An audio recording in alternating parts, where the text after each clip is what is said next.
It's just a quick little video. If you need to buy parts for your car, do yourself a huge favor. If you have like a local AutoZone or Advance or O'Reilly's, whatever you got, Napa, look at their price and look at rockauto.com price. I'm going to show you a video clip. I was on the computer last night and I got almost $100 difference in the price for the same exact part, the same exact number.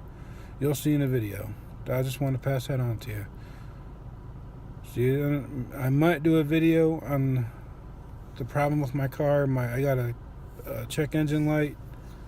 I'll post a picture of it in the video here.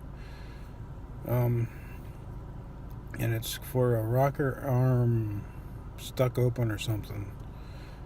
It's because I have a 2014 Chevy Malibu, and it has Chevy's version of Honda's VTEC, which is, a simple explanation, is more horsepower at a higher RPM. So you're going down the highway, you want to pass somebody, you're going 80 miles an hour, you floor it, you get more power.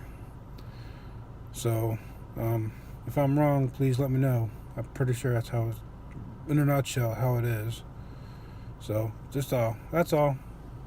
See you in the next video. I had my check engine light come on. I read the code and it came out. Chevy has like a VVT, like Honda variable valve timing. And it says one of the rockers is stuck open. And this solenoid controls that. This is AutoZone's website. And at the AutoZone period, it's $148.99. Part number, it's a dormant part, and its part number is 916806. Now we're going to switch over to rockauto.com, and same picture. Same part number, 916806, for only $54.79. So if you need parts for your car, go online, go to Rock Auto first.